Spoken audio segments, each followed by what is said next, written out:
Fala galera, belezinha? Essa daqui é a primeira aula de um conjunto de aulas sobre o Brasil republicano. É a primeira aula de Brasil e República, ou seja, a gente vai falar de 1889 em diante, tudo bem? Nessa sequência de aulas a gente vai chegar até 1930, tá certo? Eu sou o professor Vitor Rizovas do canal 10 de História que vai te acompanhar nessa jornada. Belezinha?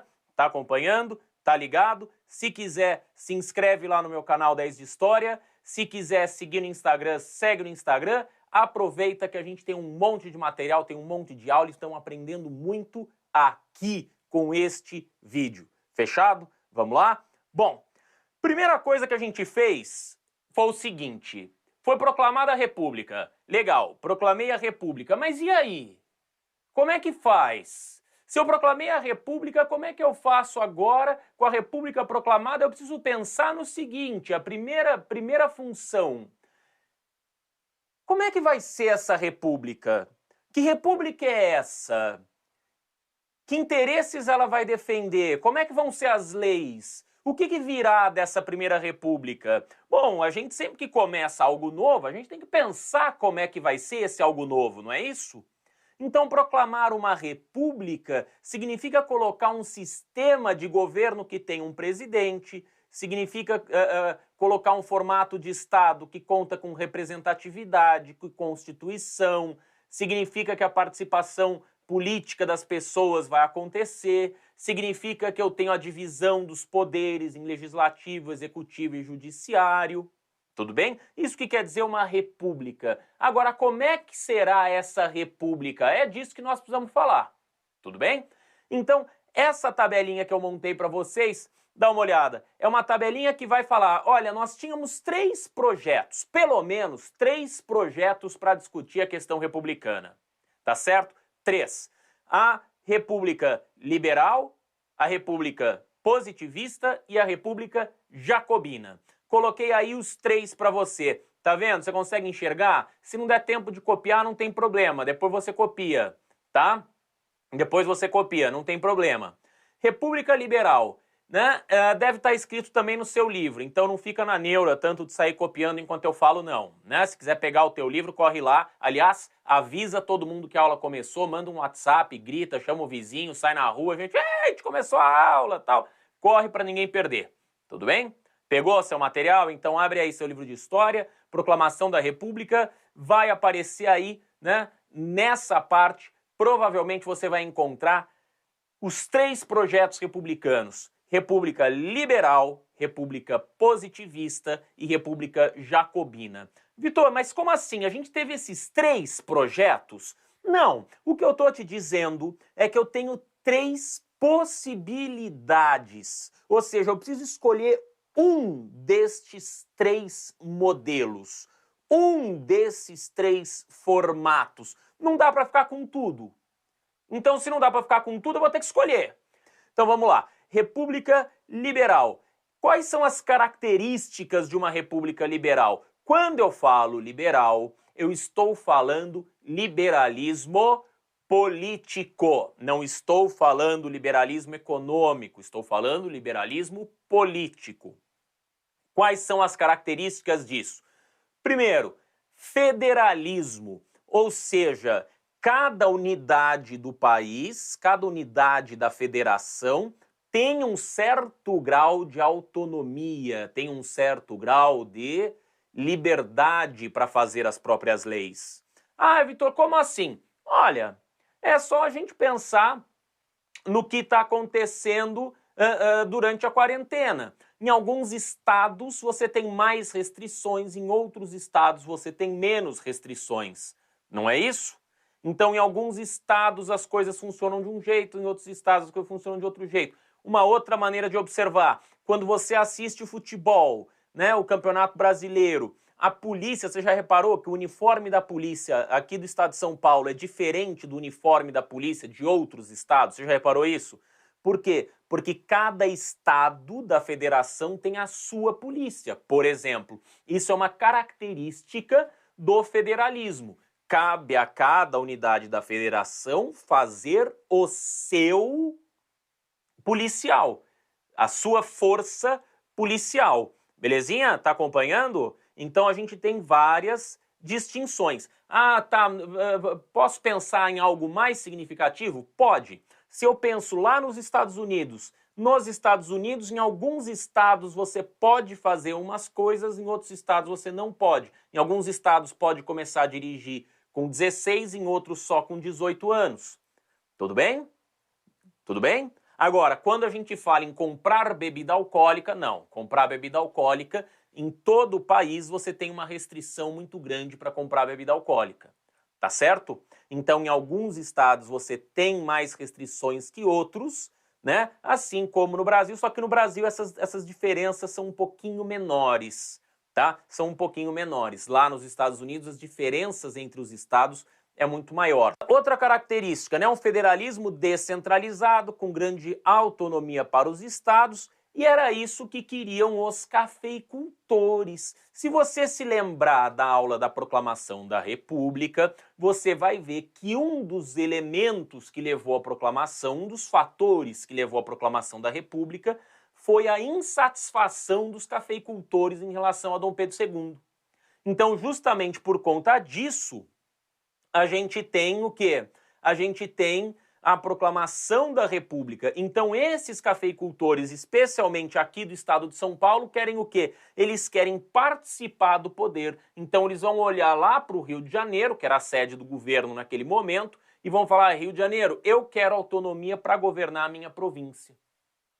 Tudo bem? Né? O meu estado, como a gente chama hoje. Tudo bem? Então, essa vontade de república liberal, 3 poderes, presidencialista, né, grande autonomia para os estados, eleição direta, Constituição, esse é um interesse muito grande dos cafeicultores paulistas ao longo dos anos 1880, 1890, e nós vamos ver que vamos ter vários conflitos por conta da conquista, né? Por conta da falta de autonomia para as províncias. Tudo bem? Já tivemos no Segundo Reinado e ainda teremos durante a chamada República Oligárquica. Agora, eu tenho um segundo projeto, eu tenho uma segunda possibilidade. Qual que é essa segunda possibilidade? É justamente um projeto positivista, que é o oposto disso que eu estou contando para você. Qual que é esse projeto positivista? O projeto positivista é um projeto que vai dar conta do seguinte: ele vai dizer, olha, eu acho que a gente não tem que ter descentralização, a gente tem que ter centralização. O presidente tem que mandar sozinho, não tem que ficar com essa história de ficar dividindo o poder, de ficar trabalhando com os outros, não. Ele tem que ter autonomia para governar sozinho. Ou seja, quem tem que administrar o país não é qualquer um, é só uma elite intelectual. É só a população alfabetizada, que naquele momento no Brasil era quase ninguém. Então esse projeto positivista, que chama positivismo, porque ele dialoga com uma corrente filosófica desenvolvida na França por um pensador chamado Auguste Comte, tá? Então o Auguste Comte, ele dizia, né, que a gente precisa deixar os mais sábios governarem, né, e não todos nós, porque estes mais sábios vão saber conduzir o país, vão saber conduzir as civilizações para o desenvolvimento. Olha só que interessante. A minha pergunta para o Auguste Comte é: o que são os mais sábios? Quem são os mais sábios? Será que as pessoas que não foram à escola, será que as pessoas que não estudaram tanto não têm uma sabedoria capaz de governar um Estado? Será que entregar o governo nas mãos de uma elite intelectual é a melhor solução? Não sei, mas é uma reflexão que a gente tem que ter. Porque num Estado positivista, somente a chamada elite intelectual vota. Num Estado liberal, todos os cidadãos votam. E qual que é a complicação? Para a proclamação da República, a gente tinha 2 grupos particularmente unidos. O grupo dos, o grupo dos cafeicultores e o grupo dos militares. Esses 2 grupos estavam unidos. Só que com esses 2 grupos unidos, eu vou passar por uma situação. Ué, Mas se os militares querem uma república positivista e os cafeicultores querem uma república liberal e eles estão unidos, como é que vai ser a nossa república? Pois é, esse é o problema. Nós vamos passar por uma situação muito difícil, porque desde o princípio esses dois grupos vão se desentender. Ué, mas como eles se juntaram? Eles se juntaram quando eles tinham um inimigo comum, que era a monarquia. Agora que nós temos a república, eles vão disputar entre si. Tudo bem? Já estou cantando a bola para vocês, já estou dando spoiler, né? Já estou dando spoiler. Bom, o terceiro modelo que eu coloquei aí para você é um modelo que fala de uma possível república jacobina. Até sair da frente aqui para você poder ler. É de uma possível república jacobina. Qual que é o modelo de república jacobina? Quero dizer que é um modelo inspirado em ideias mais populares, é um modelo que vem mais do povo, é um modelo que fala mais lá, né, para promover mudanças sociais, para trazer mais inclusão social. Eu preciso me lembrar que eu tenho toda uma camada de ex-escravos, né, que foi liberta há um ano atrás, né, no momento em que a República é proclamada, né, a abolição da escravatura é dia 13 de maio de 1888. A proclamação da República é 15 de novembro de 1889, ou seja, um ano e pouquinho depois. Toda essa camada de ex-escravos não tem acesso à educação, não tem acesso à saúde, não tem acesso, né, à moradia, não tem nenhuma política pública destinada para eles. Não tem acesso a praticamente nada. Então, o modelo de república jacobina, qual seria? O modelo seria eu incorporar essas pessoas, né, desenvolver políticas públicas integradoras que transformassem a realidade social dessas pessoas. Tudo bem? Então, república liberal, todo mundo vota, mas é todo mundo, né? É todo mundo de um jeito meio complicado, porque a gente vai ver que analfabeto tem restrição, né? Mas tudo bem, né? Daquele jeito. A gente vai ver que a república positivista ninguém vota, né? Só uma certa elite intelectual. E a república jacobina propõe mudanças estruturais. Estruturais. Quando foi posta em prática a república jacobina? Nunca. A gente ainda não teve um governo no Brasil, uma república, um modelo de Estado no Brasil que transformasse significativamente a estrutura social. Ou seja, que pegasse propriedade, que pegasse tributação, né, e transformasse isso tudo. Tudo bem? Então são esses os três modelos que a gente teria. Como eu disse a vocês, proclamamos a República. Proclamamos quem? Nós, militares e cafeicultores. Quais militares? Os militares ligados ao Deodoro da Fonseca. Deodoro da Fonseca, que era um marechal, portanto, ao proclamar a República, se nomeia presidente do Brasil. Ele com o marechal Floriano Peixoto, que eram os dois muito próximos, dois positivistas, vão proclamar a República junto com o Exército, apoiados, evidentemente, pelos cafeicultores e outros grupos sociais, mas especialmente pelos cafeicultores. E então a gente vai começar o que se chama, né, de República da Espada. Coloquei a data aqui para você. República da Espada significa o período que o Brasil foi governado por presidentes militares. Por que é República da Espada? Porque a espada era o símbolo do exército. Então, a República da Espada. Tudo bem? Tá certo? Tá me acompanhando? 1889 a 1894. São 5 anos, né? 2 presidentes em 5 anos, o Marechal Deodoro da Fonseca e o Marechal Floriano Peixoto. Tudo bem? Tá lá? Então vamos embora. Aí aparece a seguinte situação. Proclamamos a República.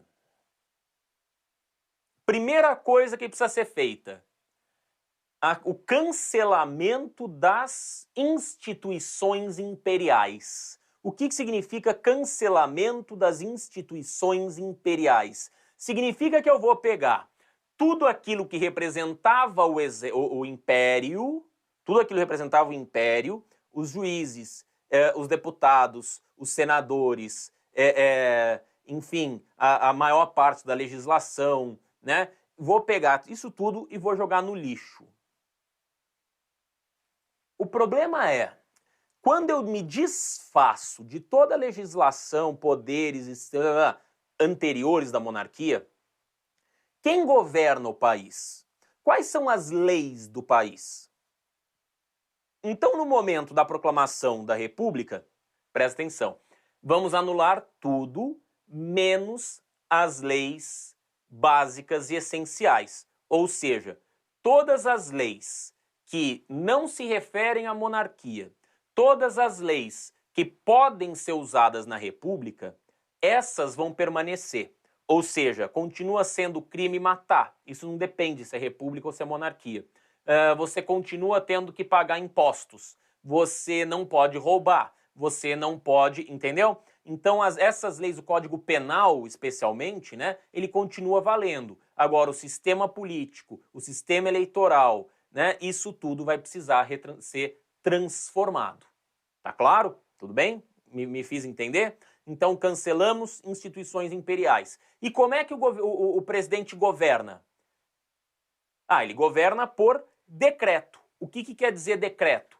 Quer dizer que ele envia uma lei, a lei é assinada por ele, pelos ministros, e está valendo. Então não tem Câmara dos Deputados e nem Senado. Por que não tem Câmara dos Deputados e nem Senado? Porque para ter Câmara dos Deputados e ter Senado tem que ter eleição. Para ter eleição, eu preciso ter lei para gerar eleição. Para ter lei para gerar eleição, eu preciso escrever a lei, eu preciso convocar eleições, as eleições precisam acontecer, os votos precisam ser contados, os eleitos precisam ser diplomados e aí eles vão começar a fazer as leis. Entendeu? Então, a primeira fase do governo do Deodoro da Fonseca é um governo que ele governa por decreto, ou seja, ele manda e acontece. Ele escreve, assina e pau, tá valendo. Tudo bem? Isso que é governar por decretos. Um dos primeiros decretos do Deodoro da Fonseca é a separação entre o Estado e a Igreja. Como assim a separação entre o Estado e a Igreja? Significa que eu estou dividindo o que é função do Estado e o que é a função da Igreja. Hoje, você provavelmente já ouviu falar que alguém se casou de papel passado, ou se casou só na igreja, né? Você já deve ter ouvido falar disso. O que é casar de papel passado? Quer dizer que você vai ao cartório e assina o casamento no cartório. Uma vez que você assinou o casamento no cartório, você está casado aos olhos do Estado. Mas, Vitor, eu acho que o casamento é uma instituição que Deus tem que cuidar também. Ótimo! Então, vá à igreja e se case na igreja. E aí o padre, o pastor, o pai de santo, né, dentro de cada denominação religiosa, você tem uma cerimônia destinada para isso, né, para o matrimônio. Então, religiosamente, você se casa como você entender que é melhor para você. Mas para o Estado, você se casa para o Estado dentro do cartório. Entendeu? Então, essa é uma função da igreja, outra função do Estado. Né? Uma coisa é o casamento para a igreja, outra coisa é o casamento para o Estado. Tudo bem? Outro elemento, por exemplo, é os cemitérios. Outro elemento, atestado de óbito. Outro elemento, a educação. Né? Então, vários elementos aí a gente começa a separar o que é a função do Estado, o que é a função da igreja, o que é a função de um, o que é a função do outro. Tudo bem? Isso que quer dizer separação entre Estado e igreja. Terceira coisa, né? Segundo decreto, o decreto da grande naturalização. Qual que é a questão? A questão é, eu preciso olhar na cara dos imigrantes que vieram trabalhar no Brasil e falar, escuta, imigrante, você quer ser brasileiro? Não, porque se você quiser ser brasileiro, a gente te torna brasileiro. Você topa? E aí esse imigrante vai se naturalizar brasileiro, porque ele até então era imigrante. E aí ele passa a ter direitos de cidadão brasileiro. Isso que é a grande naturalização.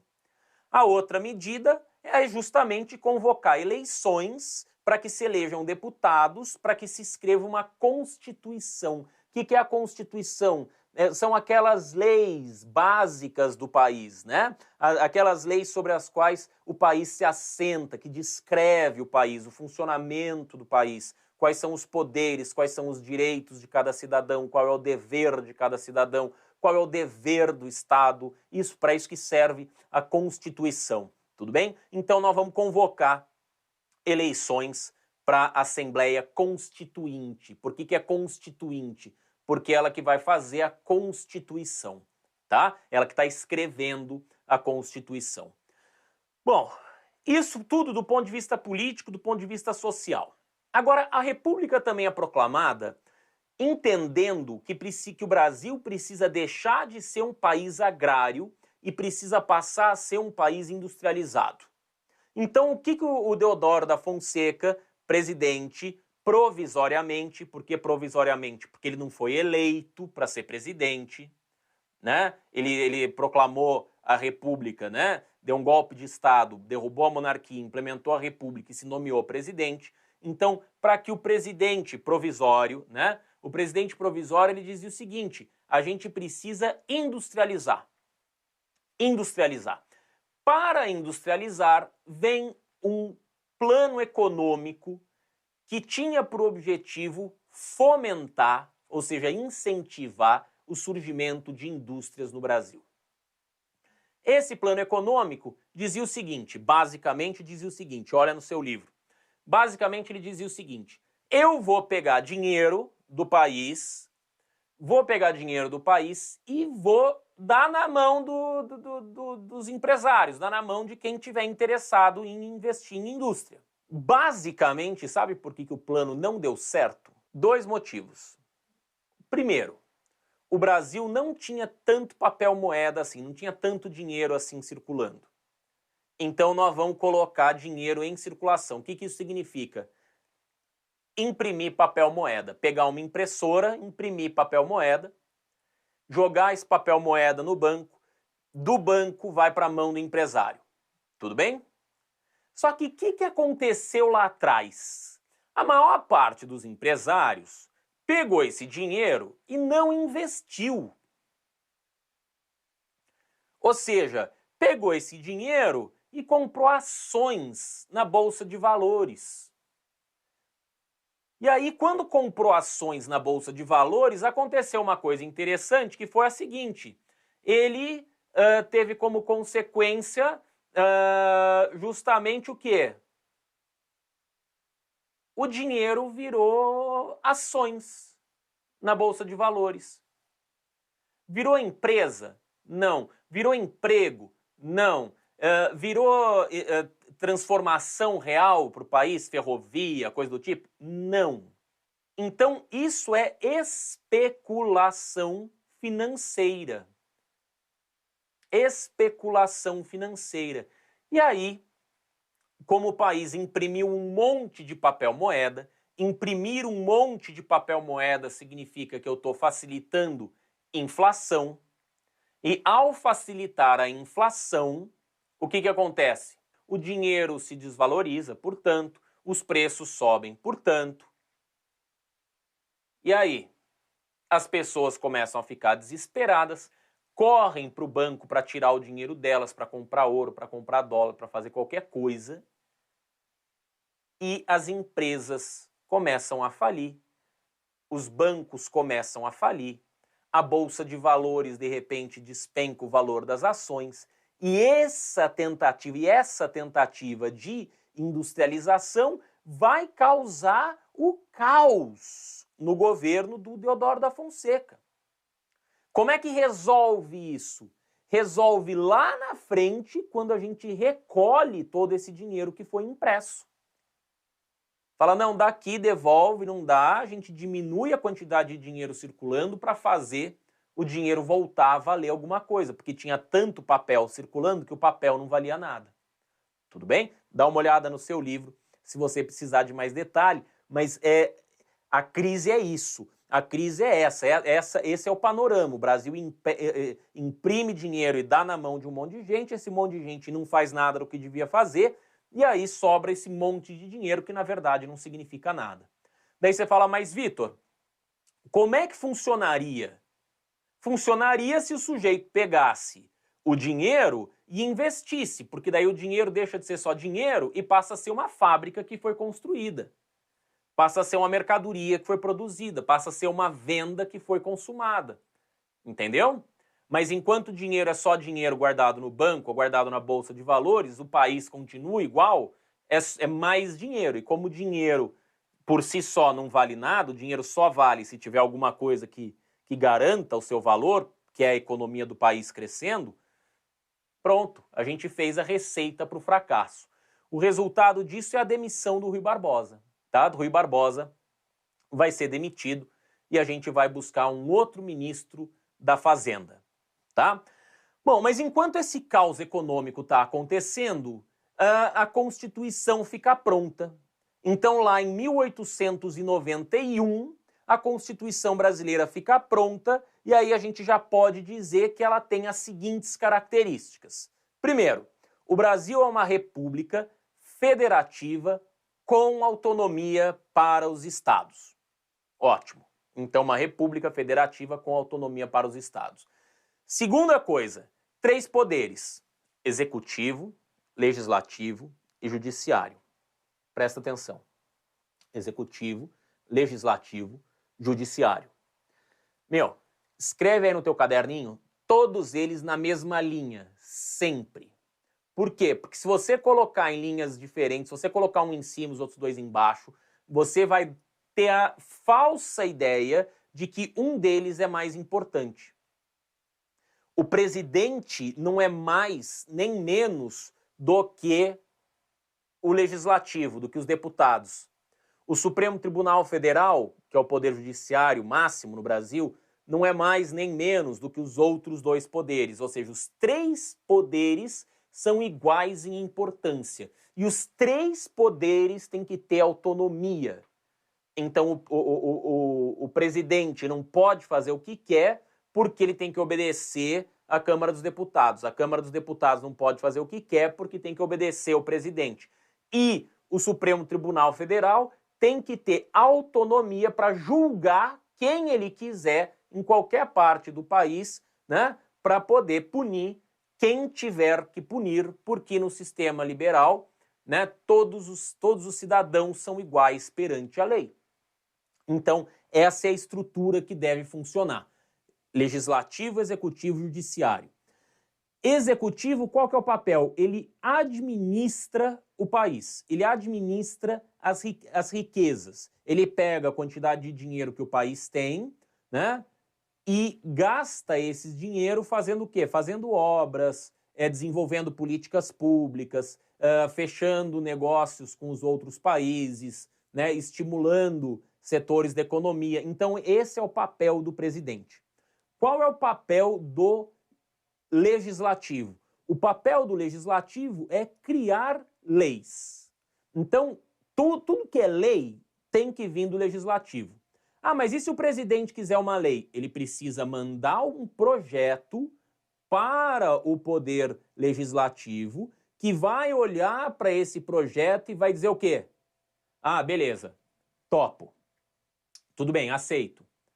Voto, aprovo, isso pode virar lei. Se o legislativo não topar o projeto, não tem problema, é a regra do jogo. Qual que é a regra do jogo? Quem cria a lei é o deputado e o senador. Por que tem 2 instâncias, 2 câmaras? Por isso que está aí no slide para você, bicameral, porque eu tenho que ter 2 instâncias de poder, porque os deputados vão representar a população, os senadores vão representar o Estado, né? Mais ou menos essa é a lógica, e aí os 2 grupos precisam aprovar. Tudo bem? Os deputados e os senadores. Então, é assim que funciona um sistema bicameral na maior parte do mundo, tá? Sistema judiciário, o poder judiciário, o que ele faz? O poder judiciário, ele julga se alguém cumpriu ou não cumpriu aquelas leis feitas pelo legislativo. Então, se alguém cometeu algum crime, a única pessoa que pode dizer isso é o juiz do Poder Judiciário. Tudo bem? Tá claro? Entendeu a estrutura? Sim. Executivo administra, legislativo legisla, ou seja, cria as leis, judiciário julga se houve, por acaso, descumprimento das leis. Então vamos lá.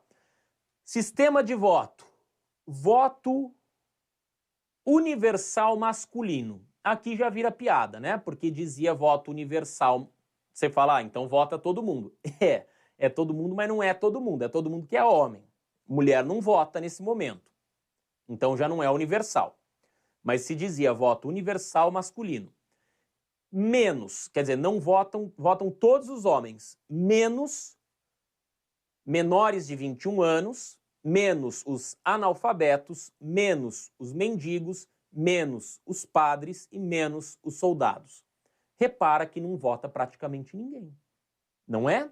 Vota ou votam 17% das pessoas do Brasil.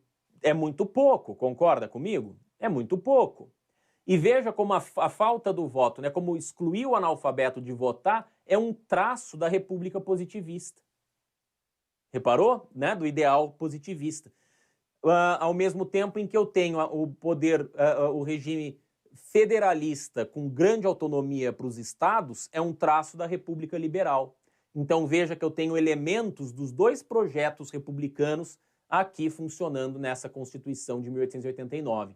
Percebeu? Se deu conta? Não votam analfabetos, não votam mendigos, padres e soldados também é uma influência do pensamento positivista, porque o padre, ele tem que obedecer ao bispo. Então não é o padre que vota, é o bispo. A mesma coisa o soldado, não é o soldado, é o capitão. Tudo bem? Tá claro? Então as patentes, né, as funções mais baixas, né, nessas hierarquias militar ou religiosas são excluídas. E também excluir os padres é uma maneira de diminuir a interferência da Igreja Católica no poder, né? Um dos primeiros objetivos lá do Deodoro da Fonseca era separar Igreja e Estado. Não é isso? Tudo bem? Tá tranquilo? Então vamos lá. Voto aberto. Grifa, circula, põe em neon, faz piscar no teu caderno. Ó, voto aberto é sinônimo de fraude. Se eu não tenho direito garantido por lei de esconder em quem que eu estou votando, é muito fácil de alguém me forçar a votar em alguém, certo? Então eu tenho que ter o direito. Por quê? Porque daí se alguém fala, vota em mim, eu falo, não, beleza, vou lá, voto em quem eu quero. Se eu quiser votar nesse cara, eu voto. Se eu quiser votar em outro, eu voto. Percebeu? Você tá acompanhando? Então, esse momento, o voto aberto, ele facilita demais as chamadas fraudes eleitorais. As chamadas fraudes eleitorais. Tá claro? Então, vamos lá. A outra característica da eleição, eleições diretas. O que quer dizer eleição direta? Quer dizer que eu, cidadão, homem, maior de 21 anos, que não sou nem padre, nem soldado e sei ler, e também não sou mendigo, vou votar diretamente em quem eu quero que seja deputado, em quem eu quero que seja presidente, em quem eu quero que seja senador. Então, a mesma coisa, prefeito, vereador, né? Mesma coisa. Por quê? Porque antes, quando a gente estava falando lá do Brasil monárquico, isso não acontecia. Você vota em alguém que vota em quem você quer que esse alguém vote. Tudo bem? Então é o voto indireto. Existe até hoje nos Estados Unidos, é eleição indireta. Você vota em alguém que vota, né, vota na pessoa lá para ser presidente. Então aqui no Brasil a gente tem eleições diretas para presidente e para todos os outros cargos, tá? Mas eles vão fazer uma mudança. A primeira eleição vai ser indireta, ou seja, o primeiro presidente vai ser eleito de maneira indireta. O que isso quer dizer? Quer dizer que o primeiro presidente vai ser o cara escolhido pelos deputados, pela Assembleia Constituinte. Por isso que eu coloco a Assembleia Constituinte, né, como colégio eleitoral. O que é colégio eleitoral? São as pessoas que votam, né, como colégio eleitoral, e coloco na Constituição. Qual que é a estratégia? Qual que é a intenção ao fazer isso? A intenção é que você permaneça no poder, porque daí a Constituinte se transforma em Câmara dos Deputados e o governo provisório, o presidente provisório, se torna presidente oficial e aí você permanece no poder. Bonitinho, né? Bom, vamos lá. Bom, só que agora começa o governo do Deodoro da Fonseca e começa de verdade. O que é de verdade? Agora o Deodoro da Fonseca ele é presidente, ele foi eleito pelo colégio eleitoral, só que agora começa de verdade porque eu estou dizendo a você o quê? Eu estou dizendo a você que ele é presidente. Se ele é presidente, ele ocupa o poder executivo. E se ele ocupa o poder executivo, ele tem que respeitar o poder legislativo e o poder judiciário. E aí vai dar problema. Por que vai dar problema? Porque o Deodoro da Fonseca era um militar e os militares são positivistas, lá em 1889, 1891. Então, no entender daqueles militares, ele é o presidente da República, ele manda, ele faz o que ele quer. Só que a questão é a seguinte: a legislação, a lei não diz isso. A lei diz o quê? Você é o presidente, legal, mas você tem que respeitar o Congresso e o Poder Judiciário. Você não pode fazer o que você quiser. Você também tem que respeitar a lei, e a lei significa que você não pode mais governar por decreto. Você não pode mais fazer o que você quiser. Entendeu? E aí começam a aparecer problemas. Porque o presidente quer fazer o que ele quer, os deputados querem outra coisa, e aí surgem esses atritos e aparece o fechamento do Congresso, lá em novembro de 1891. Se você pensar, é uma loucura. Por quê? Porque a Constituição começou a valer em 25 de fevereiro de 1891. 9 meses exatos, 9 meses depois, o Deodoro da Fonseca decide fechar o Congresso.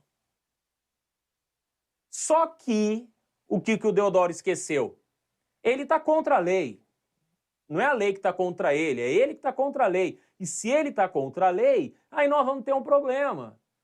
Porque todo mundo vai ficar estarrecido, vai falar, escuta, mas Deodoro, desculpa, mas a lei é outra.